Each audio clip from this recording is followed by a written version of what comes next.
할렐루야. 아멘. 예, 오늘도 말씀을 깨닫는 지혜와 응답받는 기도의 은총이 우리에게 넘치게 될 줄을 믿습니다. 오늘 본문 말씀만 우리가 이제 보시면 이게 대체 무슨 내용인가 싶으실 거예요. 오늘 본문 1절은 이렇게 시작해요. 다윗 시대에 해를 거듭하여 3년 기근이 있으므로 다윗이 여호와 앞에 간구하였다. 이 3년의 기근이 있어요, 나라에. 그래서 다윗이 하나님 앞에 기도합니다. 다윗이 깨달은 게 뭐냐면은, 이는 사울과 피를 흘린 그 집으로 말미암으니 그가 기브온 사람을 죽였기 때문에 이 일이 일어난 거다. 다윗이 이 기근의 원인을 알았고, 그 다음에 이 문제를 놓고 하나님께 기도했다라는 거죠. 여러분, 지금이야 막 곡식이 막 저장되고 여러 대체 식품이 있고 하니까 그런 거죠. 기근이 오면 어떻게 됩니까? 큰일이 나는 거야. 우리나라도 이 역사에서 보면 막 경신 대기근 막 이런 것처럼 이 역사서에 기록이 될 정도로 그런 어마어마한 이 흉년들이 아무튼 심각한 문제예요. 지금도 우리가 러시아, 우크라이나 이제 그 전쟁으로 인해서 밀값이 한번 훅 뛰었었잖아요. 그런 것처럼 이 미래 생산이 되지 않는 건 아니에요. 그런데도 불구하고 이 전쟁으로 인해서 막 이런 것들이 막 가격이 오르고 이런 것들을 경험하잖아요. 그러니까 지금 다윗의 나라가 어떤 상황인가요? 먹을 것도 없고 막 경제적으로도 불안정하고 이런 상황이 3년이 가까이 지속이 되는 거예요. 그러니까 다윗이 이거를 하나님 앞에서 신앙으로 해결해야 될 문제라고 깨닫고 기도해요. 그랬더니 하나님 말씀하시기를 뭐라고 말씀하십니까? 사울과 그 집의 문제다. 이미 죽은 사울과 그 집안. 다윗이요, 그러면요 우리 같았으면 뭐라고 할까요? 하나님, 사울이 죽은 지가 언젠데 그거를 나한테 덮어 씌웁니까? 우리는 그렇게 얘기했을 거예요. 그런데요, 다윗은요 이 일에 대해 억울해하는 게 아니라 뭐 하냐면요, 하나님의 마음을 이해해요. 그래서 이 문제를 해결하기 위해서 이제 2절에 보시면, 기브온 사람은 이스라엘 족속이 아니요 그들은 아모리 사람 중에 남은 자라. 이스라엘 족속이 전에 그들에게 맹세하였거늘 사울이 이스라엘과 유다 족속을 위하여 열심히 있으므로 그들을 죽이고자 하였더라. 이에 왕이 기브온 사람을 불러 그들에게 물으니라. 기브온 사람들을 데려다가 물어요. 이게 뭐냐면요, 사울이 이스라엘과 유다 백성을 편파적으로 사랑해서 기브온 사람들을 죽이려고 했다는 거죠. 할 수 있는 대로 그들을 다 죽이려고 했어요. 그러면 이 기브온 사람들의 이야기를 들어보자 그들을 부릅니다.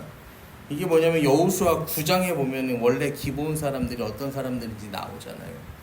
이 여호수아가 여리고와 아이성에 행한 일을 듣고 이들이 꾀를 부립니다. 꾀를 부려서 사신을 보내는데 이 전대, 그 다음에 옷, 이런 거, 가죽 포도주 부대 이런 거를요 일부러 헤어진 거, 그리고 헤어져서 막 기워 끼운 거, 이런 것들을요 챙겨갖고 보내는 거야. 그래서 우리가 발에도 신발도 낡은 신발, 뭐 낡은 옷, 곰팡이가 난 떡 이런 걸 준비해서 여호수아와 이스라엘 사람들을 이제 속이는 거죠. 우리는 저기 저 멀리서 왔다. 우리랑 화친을 맺어라. 화친을 맺어달라. 그러니까 그때 화친을 맺어요. 화친을 맺는데, 화친을 맺을 때 여호수아가 화친을 어떻게 맺냐면요, 그 여호수아 9장 14절에 보시면요, 하나님께 묻지 않고 여호수아가 그 장로들과 함께 상의를 해서요 화친을 덜컥 맺어버립니다. 그런데 알고 봤더니 어디에요? 저기 멀리 사는 사람들인 줄 알았는데 우리가 정복해야 될 이 가나안 땅에 사는 사람들이었던 거죠. 그러면서 그런 역사적인 배경이 있으니까 이게 어떻게 보면은 이 기브온 사람들을요 어떻게 해요? 마땅치 않게 여기는 사람들도 이 이스라엘 나라 안에 있을 수밖에 없었던 거죠. 그리고 사울이 이제 유다 백성, 이런 유다와 이스라엘 백성들을 위해서 이 기브온 사람들을 다 멸하자, 있는 힘을 다해서 할 수 있는 대로 멸하자, 그렇게 했던 거죠. 근데 그 피값을 묻기 위해서 3년 기간을 다윗 시대에 허락하신다라는 거예요. 여러분, 어쨌든 간에 사람이 맺은 약속이지만 하나님께서 그 약속의 주인 되시니까 뭐 하시는 거예요? 반드시 그 약속을 지키신다라는 것이죠. 그래서 3절에 다윗이 그들에게 묻되 내가 너희를 위하여 어떻게 하랴? 내가 어떻게 속죄하여 너희 여호와의 기업을 위하여 복을 빌겠느냐? 기본 사람들을 데려와서 이제 묻는 거예요. 야, 어떻게 하면은 좋겠냐? 어떻게 하면 너희 마음이 풀리겠냐? 이게 뭐냐면요, 기본 사람의 마음이 풀어져야 하나님께서 이스라엘을 향한 그 마음이 풀어진다는 걸 다윗은 알았던 거예요. 여러분, 우리가 회개하잖아요. 회개한다고 하잖아요. 회개는요, 나랑 하나님 사이에서만 해결하면 회개가 되는 거예요? 아니죠. 나랑 하나님 사이에서만 해결하면은 끝나는 게 아니야. 이 회개는 또 뭐냐면요, 잘못한 그 대상에 가서 그 마음을 풀어주는 것까지 동반되어야 이게 뭐가 되는 거예요? 진정한 회개가 행해지는 거예요. 그래서 4절에 기브온 사람이 그에게 이렇게 다윗에게 이렇게 말합니다. 사울과 그의 집과 우리 사이 문제는 은금에 있지 않습니다. 물질로 보상할 수 없는 문제입니다. 오직 이스라엘 가운데 사람을 죽이는 문제도 우리에게 있지 아니하나이다 하니 왕이 이르되 너희가 말하는 대로 시행해라. 생명의 문제라는 거야. 그러면서 5절과 6절에 그들이 왕께 아뢰되 우리를 학살하였고 우리를 멸하여 이스라엘 영토 내에 머물지 못하게 하려고 모해한 사람의 자손 7사람을 우리에게 내주소서. 여호와께서 택하신 사울의 고을 기브아에서 우리가 그들을 여호와 앞에서 목매어 달겠나이다니 왕이 이르되 내가 내주리라. 이게 자손이 7이라고 하는데 우리가 히브리 문화에서 7, 12 이런 거는 완전수요. 그러니까 지금 뭘 말하는 거예요? 우리를 이 모해한 그 가문, 그 자손을 뭐 하겠다는 거예요? 완전히 진멸하겠다는 거죠. 이제 그런 표현인 거예요. 그러니까 다윗이 알았다, 내주마 그러는 거예요. 어떻게 보면은 다윗이 살인, 우리가 목매어 달을 우리 원수를 갚을 자, 목매어 달아 죽일 자를 내놔라 하는데 다윗이 그러마 하는 것처럼 보이지만 사실은 이것은 하나님과의 관계의 회복을 위해서. 왜냐면 그 시대와 지금 이 시대는 다르니까. 그러니까 또 시간이 많이 지났잖아요. 그러니까 이 생명에 대한 인식이나 이제 생명에 대한 인식이라기보다는 이제 그 방법밖에 없었던 거죠. 여러분, 우리가 다윗 시대가 엊그제 일어났던 일 같이 생각하면 안 돼요. 왜냐면 다윗 시대는요, 언제냐면요, 우리가 그냥 이렇게 쭉 타고 올라가서 보면요, 거의 3000년 전입니다. 여러분, 3000년 전, 예수님 시대가 2000년 전이요. 예수님 시대가 2000년 전이면요, 우리나라는 언제예요? 삼국이 갈라져가지고 뭐 하던 시대야?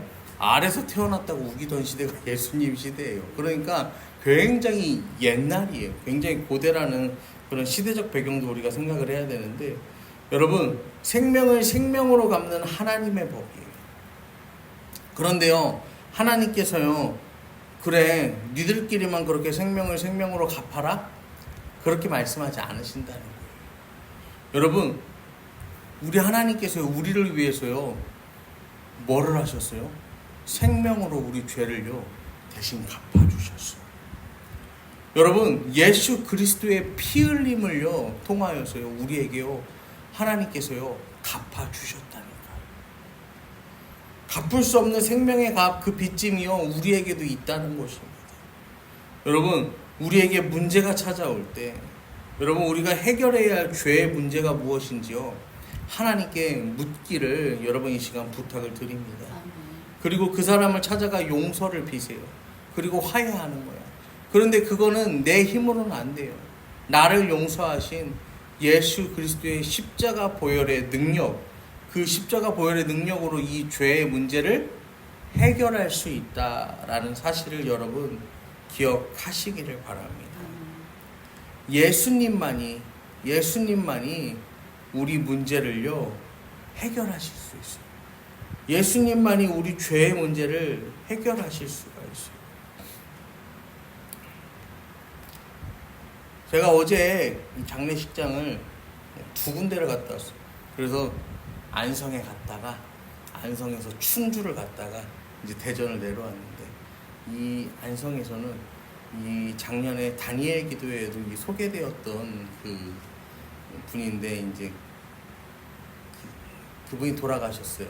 그래서 거기를 다녀왔고, 충주에는 이제 우리 사모님, 이제 친구 아버님이 돌아가셔서 다녀왔는데, 여기는 이제 예수를 믿는 가정, 남편은 목사님이고 뭐 시어머니도 목사님이고 이렇게 그래요. 그리고 여기는 이제 예수를 믿지 않는 가정. 이제 그런데 그냥 뭐 마음이나 뭐 분위기나 이제 그런 거는 모르죠. 근데 제가 이제 거기 가서 그 기도를 하는데 여기서는 서로 다른 기도가 나오는 거예요. 서로 다른 기도가 마음에서 서로 다른 기도가 나오는 거예요. 하나님께서 앞으로도 함께 해주실 것. 그거를 여기서는 이제 안성에서는 그렇게 기도하고 또 여기 가서는 아 정말로 이들이 하나님을 알고 구원받기를 소망하는 그런 마음으로 기도할 수밖에 없어요. 여러분 남은 사람들의 삶은요 어떨까요? 남은 사람들의 삶은 뭐 비슷할 거예요. 비슷할 건데 그냥 그렇게 살아가는 거죠. 그런데 그들의 인생, 그들의 삶, 이 남은 자들의 또 차이점이 있다면 뭐냐면요. 우리는요 나중에요 뭐 할 수 있는 거예요? 만날 수 있는, 다시 만날 수 있는 그곳이 기다리고 있다라는 거죠. 다시 만날 수 있는 그곳이 기다리고 있다는 거죠. 저도 어제 그런 얘기를 했어요. 죽는 건 그렇게 두렵지 않은데, 그렇게 슬프지 않은데 다시 볼 수 없는 게 정말 슬픈 거 아니에요. 근데 믿는 우리는 이 땅에서는 다시 보지 못하지만 다시 만날 수 있는 그곳이 있다는 거죠. 여러분 그 다시 만나려면요 우리 인생에요 뭐가 확실히 해결돼야 되는 거예요? 죄의 문제가 해결이 돼야 되는 거예요. 우리 가운데 이 확실한 구원의 은혜와 기쁨이요 있어야 한다라는 것입니다. 오죽하면은 아무리 믿는 사람도 죽기 전에는요 뭐합니까? 기억해 잊지 마세요 뭐 구원 받았어 막 이런 것들을 막 계속해서 가족들이 막 얘기해 주잖아. 반복해서 얘기해 주잖아. 왜냐면은 그 구원의 확신을 놓치지 않게 하기 위해서. 여러분 예수님만이 우리 죄의 문제를 해결하시고 그리스도의 보혈로 문제를 해결받는다는 사실을 기억하시고 오늘도 하루 이 하루 기도하며 나아가실 때 여러분